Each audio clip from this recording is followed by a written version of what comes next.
you talk about bouncing back. Back at AEW All Out.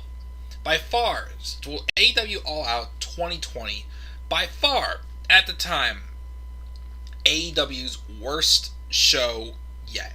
And it was still a decent show. But obviously there were some problems that came out of that show. And of course, as I mentioned, probably back in that review, one of my favorite quotes of all time: a setback is only setting you up for a comeback. Very good quote, huh? Yes. Oh boy, that was definitely my motto this weekend. What's going on, guys? This is the Club of the Man 1993. It's been such a great weekend for me personally. It was a really great weekend. A lot happened for me this weekend. A lot of great things. Have to go back to work tomorrow, but put a big smile on my face this weekend as wow. It's been a great weekend, guys. Let's put it that way. The man is happy. And one of the reasons why I was happy from this weekend is because of this show right here. AEW Full Gear 2020 took place yesterday, November 7th, 2020, at Daly's Place in Jacksonville, Florida. This is also the final pay-per-view for All Elite Wrestling in 2020. Their first actual full year on the map. Well, of course, it has been over the full year for AEW, but the first actual full year they got to go through. And again, props to AEW. Definitely one of the strongest, well, in my opinion, probably the strongest wrestling brand during this pandemic. They were able to, take, what all they could have and still make some pretty great, wrestling content out of it. When they first, were not allowed to have fans there.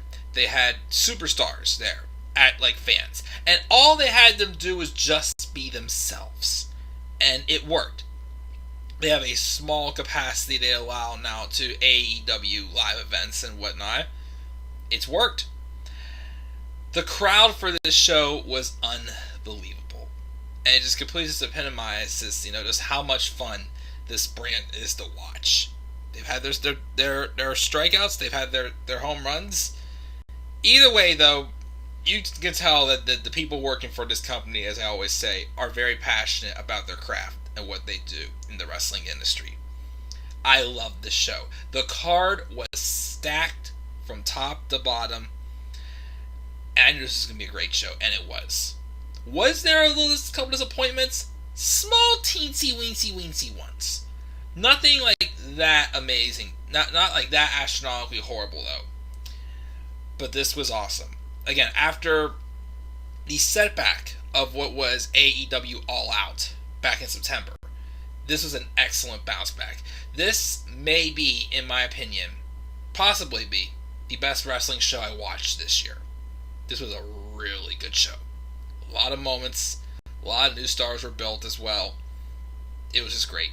It was glorious, and I loved it. Makes me happy to know that even when WWE disappoints, there's always AEW that, even with, their setbacks, they will come back and still put on hell of performances that will just make you just appreciate the art of wrestling. As we should be, of course, as wrestling fans. So, without further ado, let's get in and roll in and talk about this show. Of course, make sure you're in the live chat as always to please participate. If you have not done so already, place your vote in the poll on Twitter for what grade would you give this show as well. And again, just like this show and just like this weekend's been for me, just have fun, relax, be yourselves, enjoy yourselves, and just let life flow. Because that's just my motto, because I can't get over how great this weekend's been, guys. Anyways, I will say this also. Of course, with the controversy from All Out, it made that show feel super long. This show was as long as any AEW pay-per-view has been. Probably about 3 hours and 40 minutes is usually, the rough estimate, I'd say, for most AEW pay-per-views. This one flew by, didn't feel like it dragged. Again, the time was well used in this show. And this podcast has also been brought to you by Mott's Fruit Snacks, assorted fruit. Very delicious, I shall say, as well. So, tossing that out. But you know what, guys? Let's get moving. And let's talk about how great this show was. So, I did not watch the buy-in. I was busy cooking. Getting ready for my friends to come over. And doing a rematch with my one friend from Senior Seinfeld. We didn't finish the game, unfortunately, so we had to call it a draw. But, of course, I'll get you, Joe. If you're watching, I'll get you, buddy. Anyways, so, the buy-in match, I didn't get to see this match. It was Serena Deeb and Allison Kay for the NWA Women's Championship. This was a pretty good match. Again, I can't really say much about it because I didn't watch it, but I know Serena Deeb, if being used more in AEW, will be a great addition. I continue to put her over for, the work she's done inside the ring and outside the ring, especially when she was pretty much a coach in NXT for a while. And her performances as well in the Mae Young Classic. Of course, she was also part of CM Punk's Straight Edge Society about 10 years ago. So for a division where, the weakest division still in AEW, and it was also, of course, shown in the match later on in the show, obviously the AEW's weakest division is still the women. But definitely a talent like Serena Deeb. And Allison Kay isn't too bad either, from what I saw from the highlights. Definitely add some strong suits for this women's division moving forward. Could be a future NWA Women's Champion, maybe. Future AEW Women's Champion. Who knows? But I definitely hope, as more of these women start to come back, as there's been some been gone due to the pandemic, and also some were gone as well, due to injury, such as like Chris Statlander and Britt Baker, Britt's been back, but I still feel like she's not 100% yet. And of course, Chris Statlander is still going to be out for another 8 months, which is very unfortunate with her ACL injury. So again, I do hope once some of these women get brought back, it does help bolster this women's division. But there's still some names to look forward to. Again, Hikaru, she's doing the best she can. Nyla Rose is not too bad. Big Swole against Serena Deeb. Layla Hirsch also. Thunder Rosa, who apparently came out after the match. Maybe since Serena Deeb had beaten Thunder Rosa for the the NWA Women's Championship, maybe we'll get a rematch on live TV, maybe on an episode of Dynamite, main event of Dynamite, maybe. Would be pretty awesome to see. From what I heard, it was a good buy-in match, and look forward to see what these women can do in the upcoming weeks. As we start to build to Revolution, we'll see what they do. But again, maybe Serena Deeb and Thunder Rosa for the NWA Women's Championship on an episode of Dynamite. I like that. So we got that to start off with. So now the main card. I think I originally predicted the show. For the most part, I was close with predicting the match order. I was in the same vicinity for all of them. Anyways, so I unfortunately did not get the match to open the show correct, but I thought we had an excellent opener to this show. Hangman Adam Page and Kenny Omega in the finals of the AEW Number One Contenders Eliminator Tournament. Awesome match. Very awesome match for sure. As again, these guys, Hangman Adam Page, about a year and a half ago, was thrown into the main event scene, and again, not many people were, feeling him as a main event star yet. He had the potential, but he had to get built from it. And he got built up, and he definitely became super over. Some people thought first maybe they would have Hangman turn on Kenny Omega, but now it's looking like Kenny Omega is he hasn't full on turned heel yet, but he's definitely showing that, edgier side of him with, the cleaner gimmick that I'm not 100%, familiar with, as I didn't watch, New Japan Pro Wrestling, Kenny Omega, but from, the bigger wrestling channels out there that know of Kenny Omega's work in New Japan Pro Wrestling, they're all saying that New Japan Kenny Omega has arrived in AEW.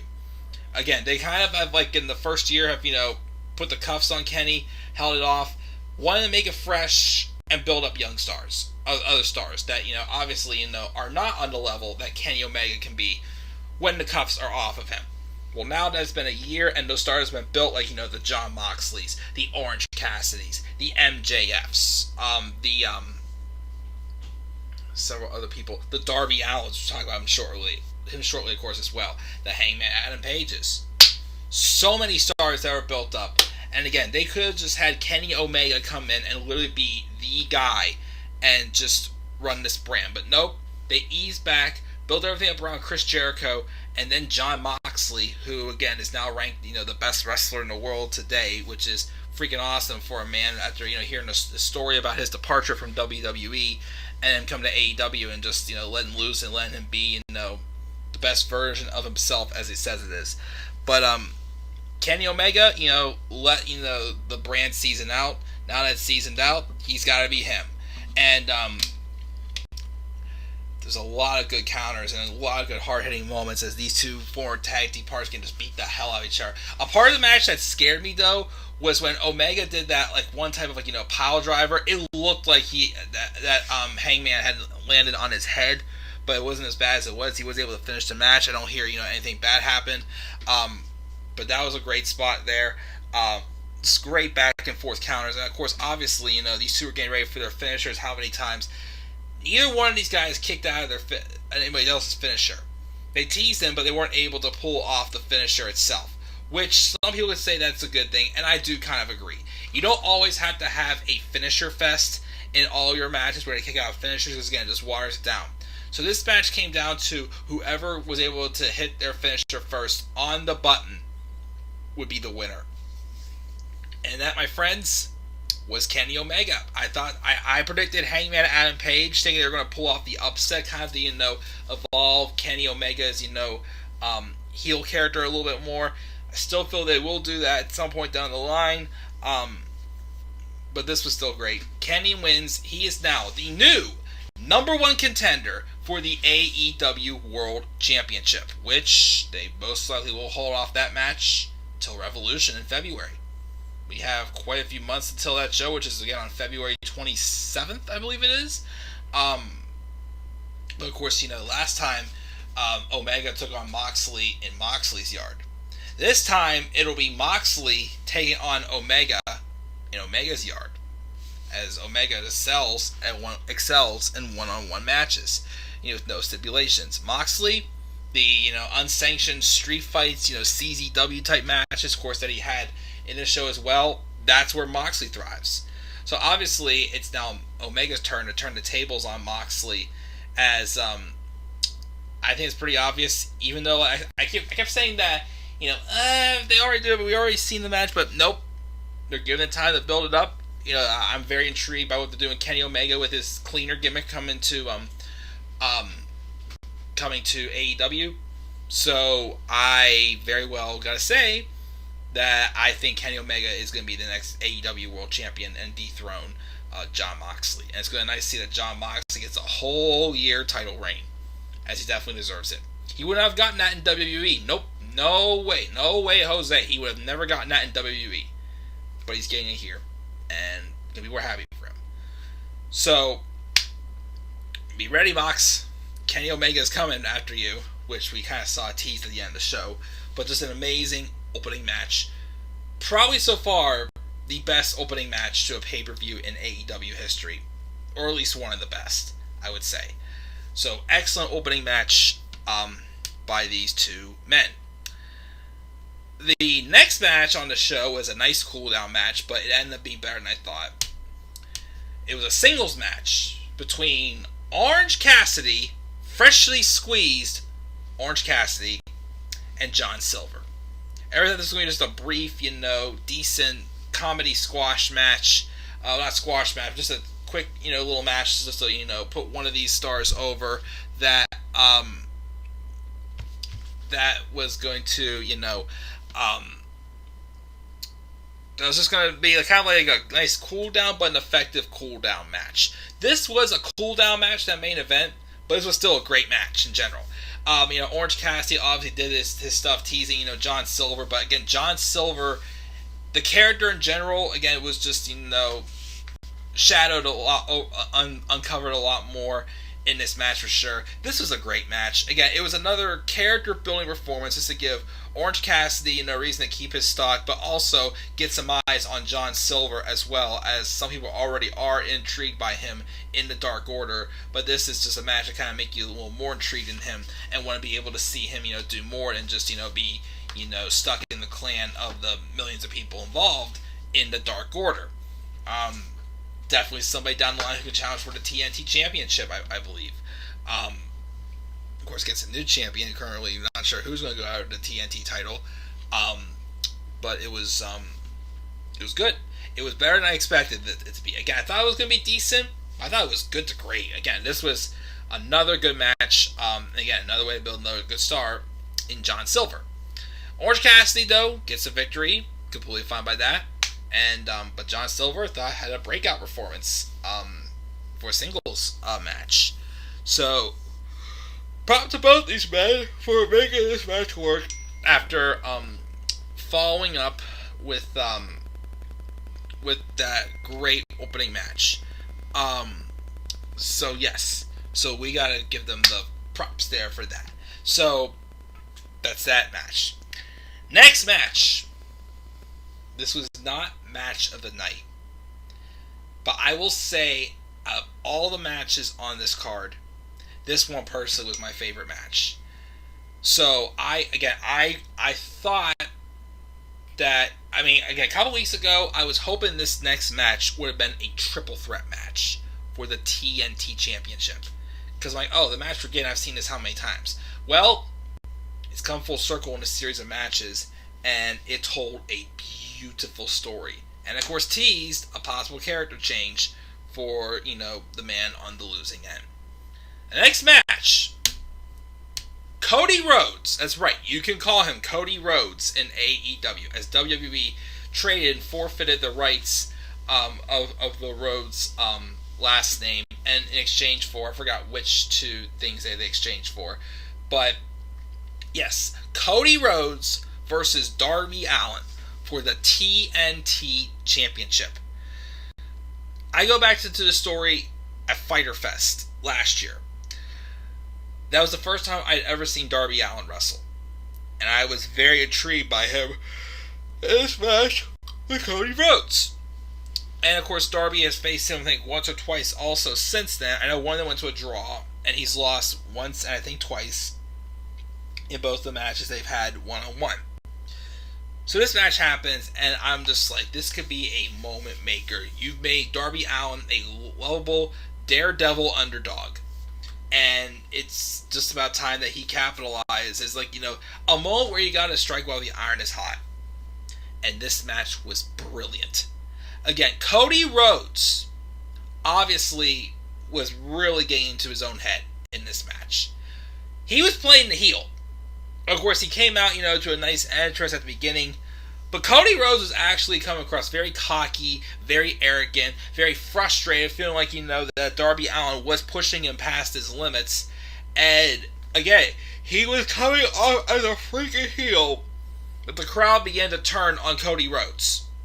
The crowd was turning on Cody Rhodes. And Cody was just doing an excellent job, portraying himself and just, playing the role properly for him.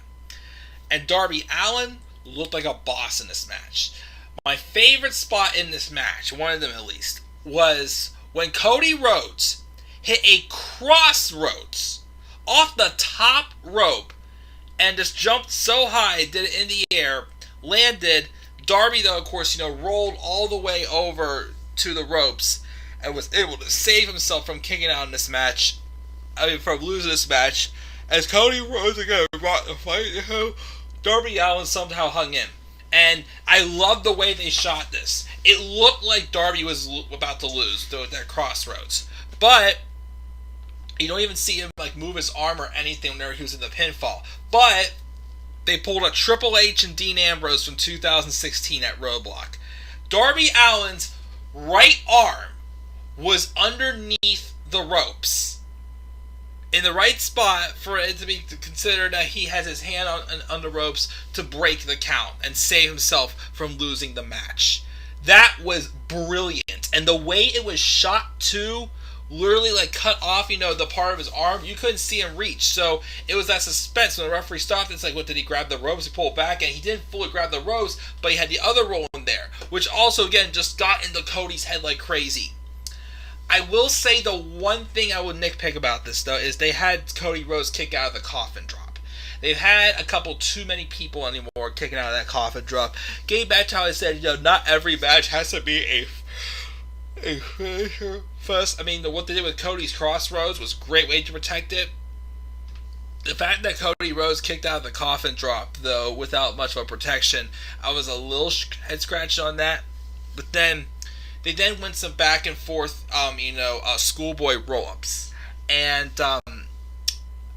again, it looked like, I thought it was going to be just some close near falls and whatnot. But then on the fourth one, I believe it was, Darby Allin was able to hold Cody's shoulders down for a 3 count, and Darby Allin is your new TNT champion. I marked out. So did my friends, so did JR, so did the rest of commentary, and so did the rest of the audience. Again, Cody Rhodes made Darby Allin look like a badass star in this match. He made him look like a big hero with this match. And Cody Rhodes has literally played the arrogant prick heel just like brilliantly in this. Even though he's supposed to be still a babyface for the time being, he just played his role brilliantly in this match. I hats off to Cody for, his performance in this as well. So, after the match, Darby, of course, wins it. And then Cody, who, seems frustrated, takes the championship, obviously showing some doubt that we should trust that Cody's actually going to hand Darby the championship out of respect. I'm like, oh crap, and he gets out of one knee. I'm like, oh crap, don't tell me he's going to hold AJ Styles and Shinsuke Nakamura from WrestleMania 34, where Nutcracker Nakamura began that night. Goodness, for the next 2 or 3 months, every night included one shot of AJ Styles getting low blowed by Shinsuke Nakamura, and AJ Styles still did not learn after all that time to wear a cup. But Cody Rhodes, out of respect, gets down on a knee and hands Darby Allin the TNT Championship. But then afterwards, Team Taz came out, and I know a lot of people were kind of disappointed by the aftermath of this match because they thought that maybe Sting would appear, but it just basically led to Will Hobbs coming out and scaring off Team Taz, since obviously they've been trying to recruit him, but he refuses, and Ricky Starks continues to target Darby Allin, as Team Taz claims that Cody Rhodes and Darby Allin continue to get how many opportunities as they say so. Again, the match was awesome. Felt what happened afterwards was a tad bit unnecessary, in my opinion. Again, they could have cut that, or unless they were going to, have Sting appear, as there was rumors of apparently. But they could have cut that Team Taz and say with Brian Cage and Ricky Starks. But it was still fine. But like I said, it just felt a little bit out of place. But just a spectacular match. Again, not my match of the night, but definitely my favorite match of this show, I will say. Love this match. It was a career moment for Darby Allin. Okay, this was a moment. This was a legendary classic moment with Darby Allin's victory in this match. And of course, Darby Allin, again, is your new champion of TNT. Congratulations to Darby Allin. And of course, we will also see where this leads Cody Rhodes next as well. Let's do another one, then we'll check the live chat. The next match, to me, this was definitely the weakest match on this card. Nyla Rose versus Hikaru Shida for the AEW Women's World Championship. Just like that yawn. This is really one of the only things that I just didn't really care about. Again, these two had their match, the no DQ match, back at Double or Nothing. Spot on, awesome, where Hikaru Shida wins the Women's Championship. This was just super thrown together. It really felt like it was just, a women's match just needed to fill up the card. Was not horrible, no, but it was nothing special. It was just there. It was average. Vicky Guerrero got involved a little bit. I think she even struck Thunder Rosa with a kendo stick. I'm sorry, not Thunder Rosa, Hikaru Shida in the leg with a kendo stick. But eventually, Shida was able to overcome Nyla Rose, get the pinfall victory, and afterwards, Vicky starts yelling at Nyla Rose and calls her pathetic. Vicky even slaps Nyla Rose, so I don't get though why not Thunder Rose, I keep going to say that. Nyla Rose did not go after Vicky Guerrero for slapping her like that. That was me. I would have done that, especially when you're a big woman like Nyla Rose, who, could squash you like a bug, basically. But, it just wasn't my cup of tea. And I'm sure a lot of people thought that this match was definitely, the lowest point of the show. But, of course, it did not take out the crowd, from the moments going forward in this, as well as, again, this show, again, was just spot on spectacular. Now, if you'll excuse me before I check the live chat really quick, I'm going to run over. To right across the hall to the bathroom. I want to grab a quick drink of water, and I will be right back in a moment. So just get your thoughts in so far, as I will check the live chat as soon as I get back.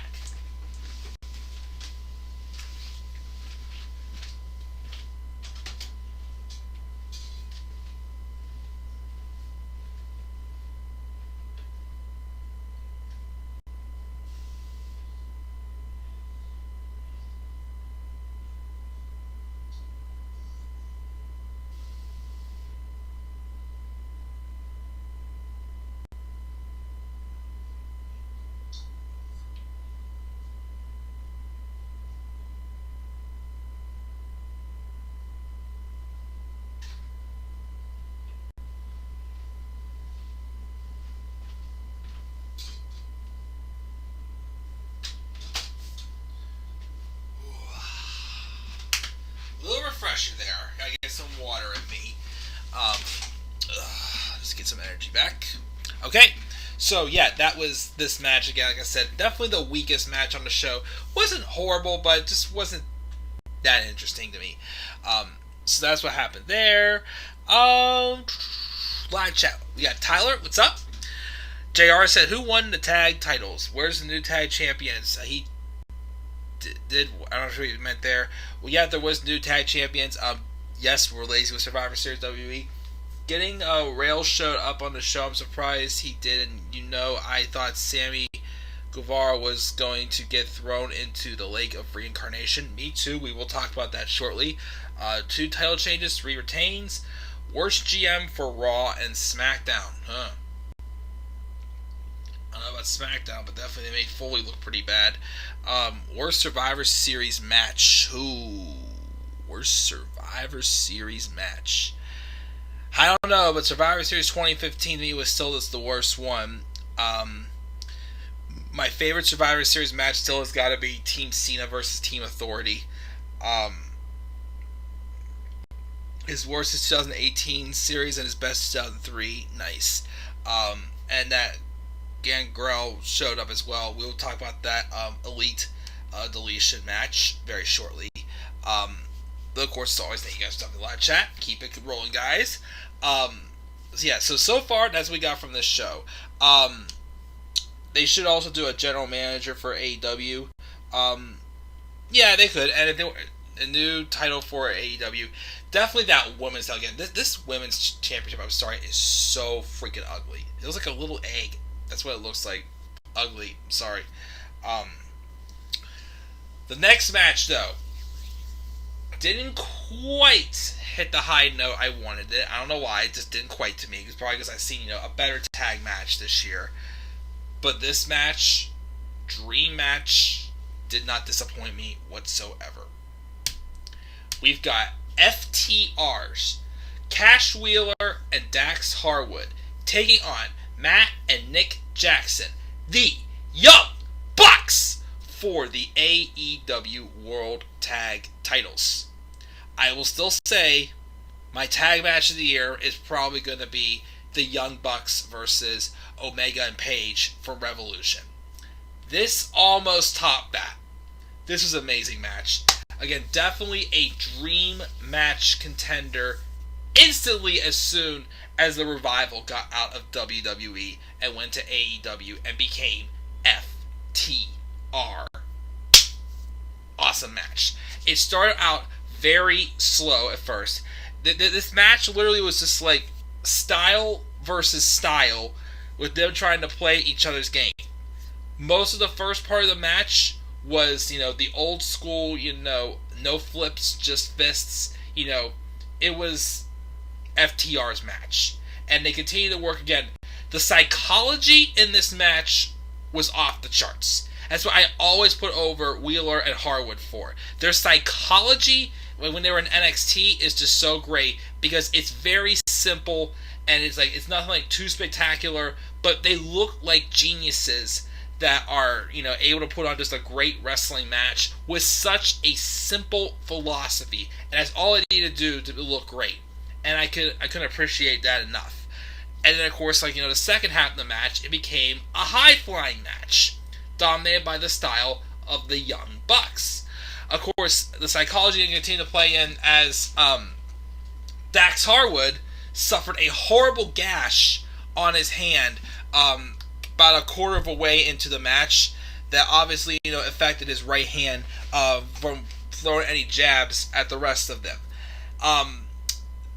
The FTR also worked on the injured ankle of Matt Jackson also throughout this match, which was also excellent psychology. But just excellent bumps, excellent, chaos. Again, two clash of styles that, again, sometimes two different clash of different styles sometimes do not work. For here, though, it was beautiful, and it was awesome. And again, it was worth the hype and worth the wait. And I would love, honestly, to see a rematch between these two teams at Revolution. Honestly, I don't know if we've had this yet in AEW. I do a 2 out of 3 falls match. Young Bucks and FTR, 2 out of 3 falls in a rematch for the AEW World Tag Championships. Of course, the drama ensued even more whenever it was obviously not working to put both these teams down. I think it was Wheeler took off the shoe of the bad ankle of Matt Jackson and continued to attack it like crazy. Obviously looking like Jackson only had one leg to walk on. He sold that just beautifully. But then once they're able to get Harwood out of the way, the Young Bucks win the tag titles with a super kick from Matt Jackson onto Dax Harwood and barefoot. Again, they took off the shoe and the sock of Matt Jackson to expose his bare ankle to continue to attack the bad ankle of Matt Jackson to try to put him out of his misery. But unfortunately, even though he was in excruciating pain, it cost FTR as the Young Bucks are finally AEW World Tag Team Champions. And of course, Kenny Omega is probably going to be winning the AEW Championship within the next couple of months. Definitely by Revolution for sure. Just like Kenny Omega said before, it's time to take the cuffs off the Young Bucks and let them rule this company. And with them winning the tag titles, we're already there. And no better team to, put them over and put those tag titles on than FTR. But again, I want to see that rematch. I want to see a rematch again. 2 out of 3 falls I'm going to pledge for Young Bucks and FTR's rematch if they do a rematch at Revolution. But it's going to be awesome. And also awesome to see what Matt and Nick do with those tag titles as well going forward. But definitely one of the best matches of the night for sure. And definitely, again, I wouldn't say it's still my tag match of the year. I'm still giving that to the Young Bucks versus Hangman Adam Page and Kenny Omega. I think that was still the best one. This almost got that level as well to me. But still, even if it didn't, fantastic match. Loved it from top to bottom. And then we had this fun fest. The Elite Deletion match between Broken Matt Hardy and the sexy Spanish god Sammy Guevara, taking place, of course, at the Hardy compound. This was definitely the way to erase the wrong and the controversy, and amazing storytelling, by the way, especially in that last portion inside the garage. Although sad part was I didn't get the uh chair of wheels, mower of lawns, chair of wheels, mower of lawns. But we still got some very, very excellent, work, I thought, out of this match. And again, just making up for, the disaster that happened back at AEW All Out in the Broken Rules match, where Matt Hardy took that very nasty bump, smacking his head off of the bare concrete. The match starts with Sammy Guevara rolling in on a golf cart that says Spanish God. Neo 1, the new drone, comes in, and of course Matt Hardy appears out of the drone to welcome Sammy Guevara to the Hardy compound. And immediately, Matt Hardy was in a monster truck, and he ran over Sammy Guevara's Spanish God golf cart, which it looked like at first that they didn't show Sammy escaping, so I'm like, oh crap, don't tell me they ran over Sammy, which I know they realized they wouldn't. But Sammy was able to come out. He did a moonsault off of one of the tires on that big ass monster truck, and these two began to brawl, on the Hardy compound. Even though again Sammy Guevara was trying to claim it as well. They found a random ring. It was just a random ring sitting in the middle of the yard that they started the fight in. Of course, it was falls count anywhere, so the match could end anywhere. This is where the inner circle got involved. Santana and Ortiz came in, but of course they showed that private parties, Isaiah Cassidy and Mark Quinn, was hiding out just in case for backup for Matt Hardy. So they got involved in the match as well. And it became just a pretty big brawl, which it got a little hokey there, but then things got more epic whenever Matt Hardy lights a thing of fireworks, and it's basically a firework sword fight as Sammy Guevara got involved too, but Hardy was able to chase off Guevara into the woods even further, and just create a lot more chaos there. So that part was funny. Sammy eventually was able to, get taken down by the fireworks. And, of course, he slipped in mud and got all muddy. And they're right by the Lake of Reincarnation, which is where I thought that, we were going to get, what's it called now? I thought we were going to have Sammy being thrown into the Lake of Reincarnation, be deleted, and MJF was going to fully replace, which we haven't got that match yet, him inside of the inner circle. But let me pull up the notes here. But as they were over there, they were fighting. All of a sudden, we see Gringel and Hurricane Holmes there, and basically, the fight started breaking out. There between those guys as well. Gringel never got thrown into the Lake of Reincarnation, but one or two other people did get thrown into the Lake of Reincarnation. I can't remember what their names, who it was that got thrown in again. I'm just trying to pull up the notes though to remind myself of that. 1 second here. The fireworks. Oh yeah, there was a part also where Sammy Guevara dunked Matt Hardy into a fountain, which I thought was a nice spot there as well.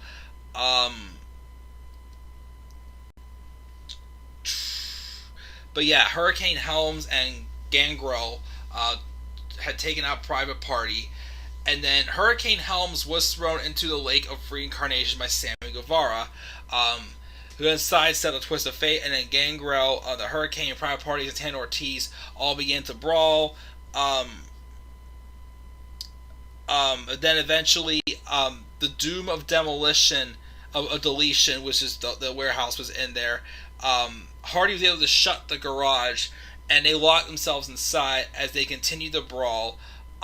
Guevara hit a swanton bomb off of a ladder through a table, but Hardy had kicked out at 2 and hit a twist of fate on Guevara. And then, here's where things got very juicy and very interesting. Hardy did a spear through the ropes, and it was shot to kind of like, protect like what they wanted the outcome to look like of this spear. And it knocked Sammy Guevara through a table.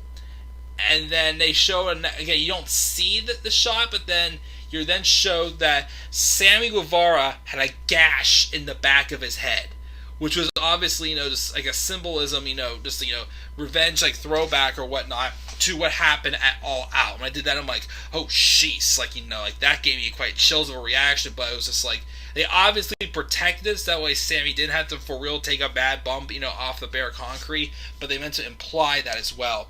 And I'm like, oh goodness, that was brutal. So after that, Hardy ended up then taking a chair and just smacking right into the bridge of the nose around the eyes of Sammy Guevara. Obviously getting revenge on him for that also, for that bad chair shot. As they're taking some stuff that obviously that these two got heat for goofing it up, and it's put into the story. I thought that was just beautifully well done. And then, as he beats down Sammy, he's laying there flat on the ground. Matt Hardy takes a chair. He didn't put another one under Sammy's head before he did this. Hits a concerto on Sammy Guevara, knocking him out cold, and he wins the match. And then after, of course, we have the return of Private Party comes in, helps Matt Hardy. Loads Sammy Guevara into a garbage can and loads into the back of a truck where Senior Benjamin was and drove away. This was a very, very well done cinematic match. Again, I've never seen any of Matt Hardy's Ultimate Deletion matches from TNA or Impact, whatever you want to call it now. His one in WWE with Bray Wyatt was decent. I felt they could have done more with it, of course, but to me it was decent. I felt like maybe I didn't enjoy it as much because they had dragged that feud out very long and have a bunch of pointless one-on-one 2-minute matches. But this match though definitely made up for from what happened at All Out, and I think it was just spot on awesome.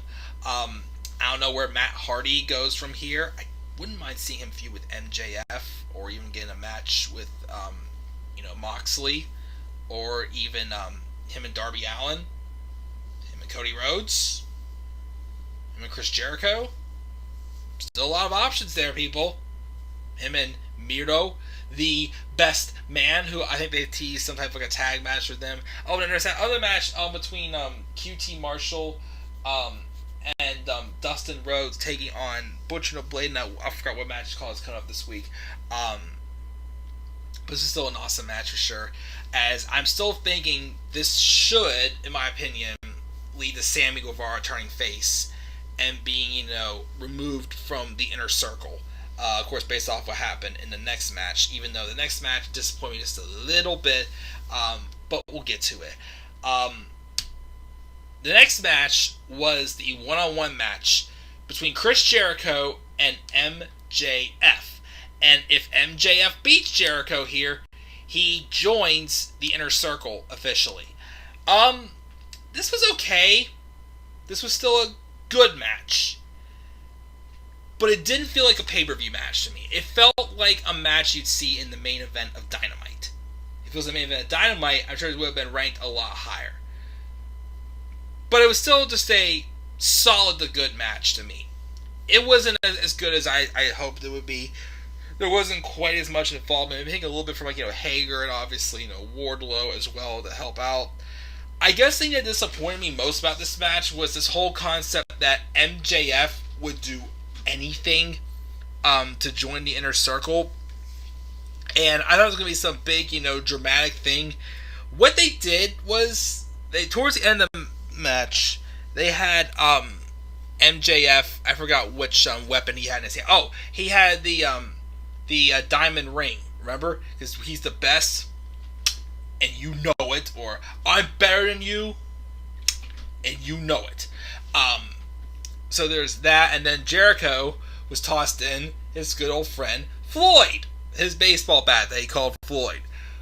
MJF pulls an Eddie Guerrero and just falls flat on his back. Referee at first believing that Jericho did hit MJF with the bat, but then MJF rolls him up with the schoolboy win for him to get the victory. Afterwards, though, Jericho accepted, MJF and eventually said that both MJF and Wardlow are officially members of the Inner Circle, and he welcomed them in with open arms.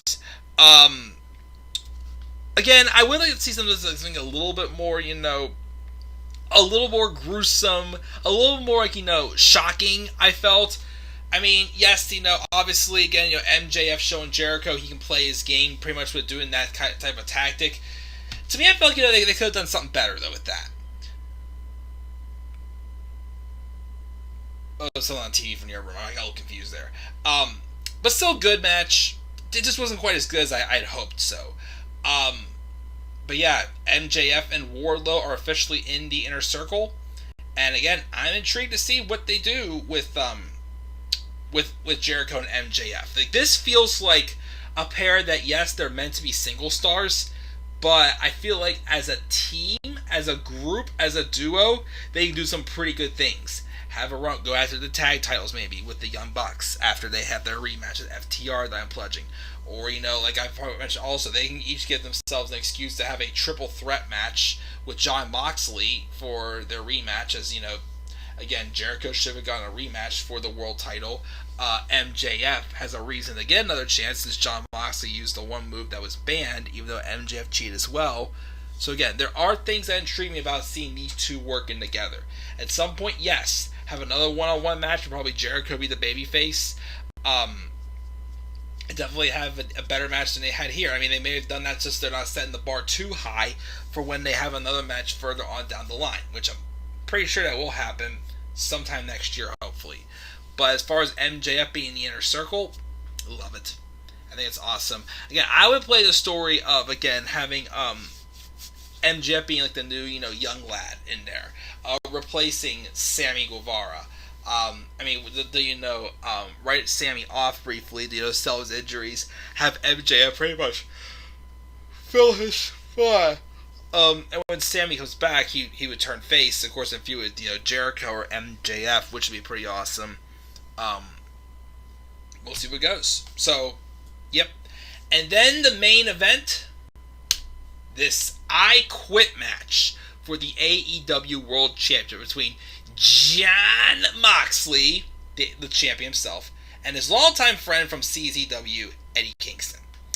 Kind of like Jericho. Well, I like this match more than Jericho and MJF. But I will not deny, say this match disappointed me just a slight bit. I more so felt like this match could have gone on for about 5 more minutes, I'd say. 5 more minutes, and what I would have wanted to have seen also that I didn't see much in this match of is more teases of somebody quitting. Like, it was kind of like, it's like the only time that there was a tease of a quit is at the end of the match when Mox got Eddie Kingston to say I quit in that bulldog smash with the barbed wire wrapped around his neck. I was kind of hoping for a match to compete with how good the match between Jon Moxley and Kenny Omega was from Full Gear last year in that lights out unsanctioned match.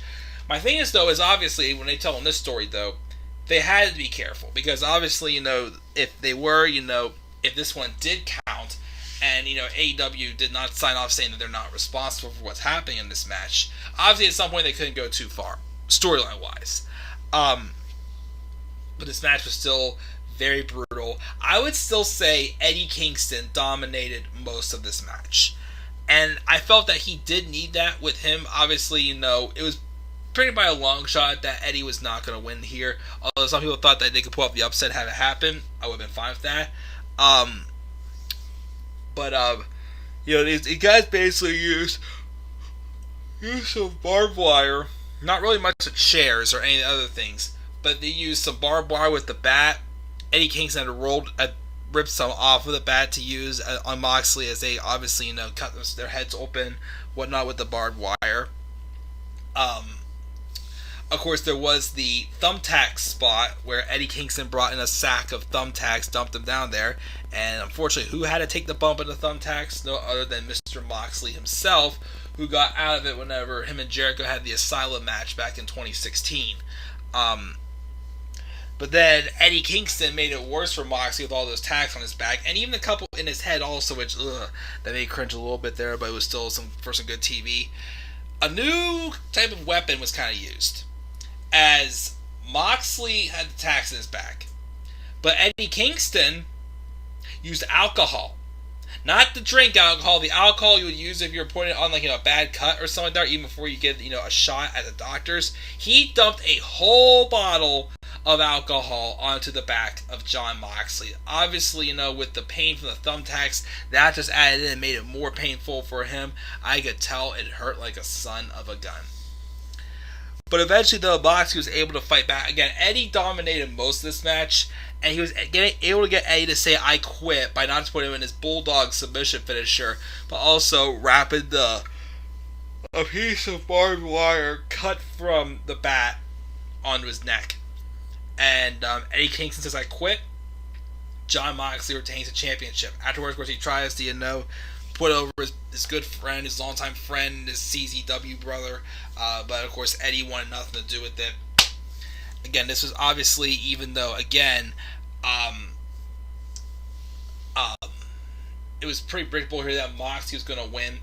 This was still, a star-making performance for Eddie Kingston as well. Again, when Lance Archer went down with his illness right before his opportunity for the AEW World Championship,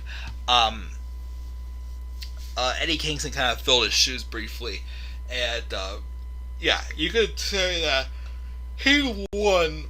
He earned the opportunity to have this match happen at Full Gear with the title on the line, and allowed him and Moxley to go all CZW on this. Again, the only gripe I had about this match is I wish it went another 5 more minutes. Another 5 more minutes and had a little bit more drama with them saying, "I quit."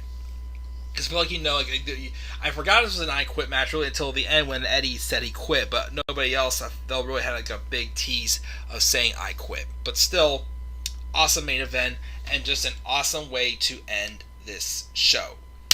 And that, guys, is my live review of AEW Full Gear. Let's check, the poll on Twitter here. For what grade would you give AEW Full Gear? 11 votes. 81.8% said A. Nobody said B. 9.1% said C. And 9.1% said D or lower. So someone didn't really like this show as much, but again, that's completely fine. I gave the show an A-. Couple little nitpicks I did, such as, what happened after the match with Cody Rhodes and Darby Allin with Team Taz. How MJF and Jericho was good, but it could have been just a little bit better. And then Kingston and Moxley could have been another 5 more minutes with a little bit more drama of the whole "I quit" stipulation. But still, just an excellent show all along. My moment of the night still was when Darby Allin won the title, but my match of the night, maybe probably the Young Bucks or that and FTR or that opener with Omega and Page. Also, by the way, after the match, at the end of the show, Omega came down to the ring and stared down Moxley again. Teasing obviously them coming full circle again for their one-on-one championship match, probably at Revolution. But just so much great things happened on the show.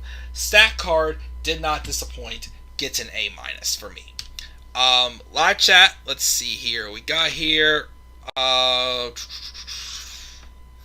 surprised that AEW had the Code Breaker be used last night for Full Gear. AEW used the Code Breaker for a move since I'm sure that they don't like AEW's ideas. And he thought that Adam Rose's bunny was going to show up. Jeez. That would have been weird. Remind me of the ending to Edge and Orton Last Man Standing. It was, I think Edge speared Orton on top of the truck and did a concerto on Orton to win the match. AEW has this DUD outdid you, no, nice. And is Grango newest member of the Inner Circle? I didn't see your last night Full Gear. He's not in the Inner Circle, no. What's up, Robbie? I think it's time for Britt Baker to win the title from Shida. I'm really surprised when Shida versus Baker at Full Gear. Me too. Again, it's starting. I mean, we kind of saw the match already, like back in like April, I think it was, on Dynamite. But obviously, Britt Baker should be the women's champion at this point by now. But I'm starting to wonder again, and maybe Britt just isn't ready yet. But it would have been nice to have that instead. W related question: is it time for Seth Rollins to drop the Messiah gimmick and go back to being the heel he was after joining the Authority? I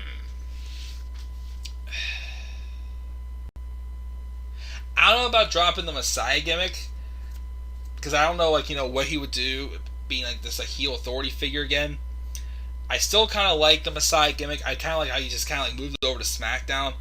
I just say try to do it to keep going and have a different disciple, I would say. Just my opinion, but it still could work. Who knows? And also, don't be a lemon, be a rosebud. Yeah, I do not miss that whatsoever. But yeah, so thank you guys for your stuff in the live chat. I gave this show an A-. Tomorrow night's Raw, of course, I'm sure it's not going to be anywhere close to what this show was. But yeah, AEW Full Gear, definitely one of the best, could have been the best show this year, I would say, in wrestling from what I've seen. That, SummerSlam and the Royal Rumble were up there as well. Also give a good rub to NXT TakeOver Portland also. But this may have been the show. Remember that so-called Bad is So Good fabricated interview between Seth and Roman? And that whenever they edited out to make it look like that Seth and Roman were like talking trash on Dean Ambrose. I remember that. But yeah, that's going to do it, guys. Again, I'm going to check out of here. I get ready to go to work in the morning. But it's been a great weekend, guys. The man's happy. And so should you guys as well. So, guys, that's going to do it. What are your thoughts on AEW Full Gear? Feel free to leave your thoughts down in the comment section below. And be sure as always to slap a like on the video. Subscribe or comment my channel. And follow me on Twitter at DemandAir93. I'm checking out, guys. I'm getting ready to go to bed soon. A couple more hours probably at work tomorrow. I didn't get to do my Survivor Series card predictions. I'll try to do them this week. We'll see where it goes, guys. But, yeah, so be that. But thank you guys for joining me live. I'm checking out. Have a good night. Have a great start to your week, guys. Peace out, everybody.